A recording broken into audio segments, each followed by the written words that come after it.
first thing we're going to make is our pico de gallo. To make pico de gallo, you're going to take a red onion, small or medium size is fine, and you're going to dice chop this.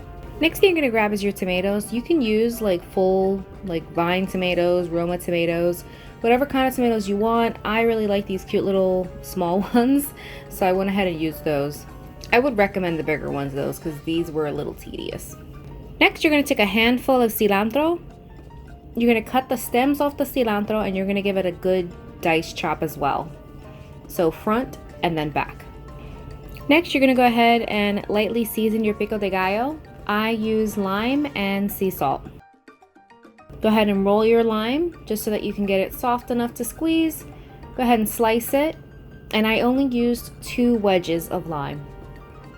For the salt, I would say go ahead and just salt to taste. If it tastes good to you and you like the salt content, then that's fine. For me, I just did a light dusting of sea salt and I was good to go. Next, we're gonna work on our meat. I used Alpha Foods, the Alpha Crumble. This is my first time using this meat, so I was a little hesitant because I normally use Gardein, but I wanted to branch out and try something different. I followed the packaging on how to cook the meat and then I added my own spices. I'll have the spices down below. The meat doesn't take too long to cook. I believe it simmers for about 5 minutes and then you stir it and then you simmer it again for about another 3 minutes and then it's good to go.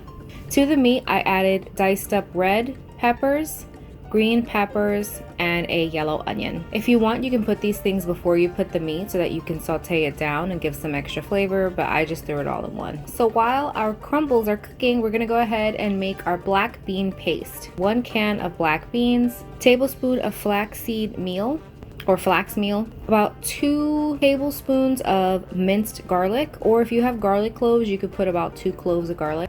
You're gonna add a tablespoon of onion powder, about a good squeeze of Dijon mustard, I would say about half a tablespoon, and generously salt. Like I said, this again, you can salt to taste. If it tastes good to you and you like the salt content, good to go. Go ahead and pulse that on low or high setting.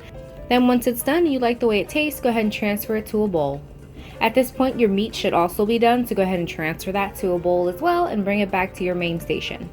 Next, we're going to work on sauteing our spinach. Take whatever big size pot you have, add about a tablespoon, maybe even half, of olive oil. Spinach gives off a lot of moisture when it's cooking and you don't want it to be over soggy. I did about a tablespoon of minced garlic. I let it saute for just a bit to get it aromatic and then I threw in my spinach. You're not going to cook your spinach for very long. Spinach tends to wilt very quickly and it gets a brown color when it's overcooked, and you want to be able to keep the nutrients that are in the spinach. So you're honestly going to cook it for maybe a minute.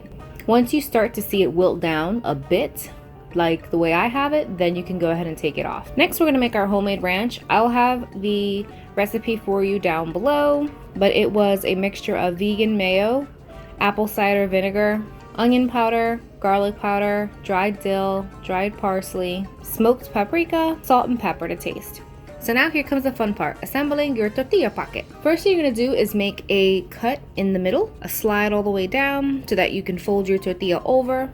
I started with doing my black beans, then I did my spinach, my crumbles, and my pico de gallo. If you don't feel comfortable about your pico de gallo being warm, honestly just add something else. You can put more bean paste, more spinach, more crumble, and then you can use the pico de gallo as a topping. Most people use pico de gallo as a cold topping. That's what it's really made for. Once your pocket is assembled, you're going to go ahead and toast it up on a pan. I would say go ahead and toast it for about a few minutes until you see the tortilla get golden and it has that nice crust on top. This is a very hands-on recipe. If you're not the kind of person that likes to chop and do a lot of like things like from scratch, then I mean there's a lot of quicker alternatives you can do.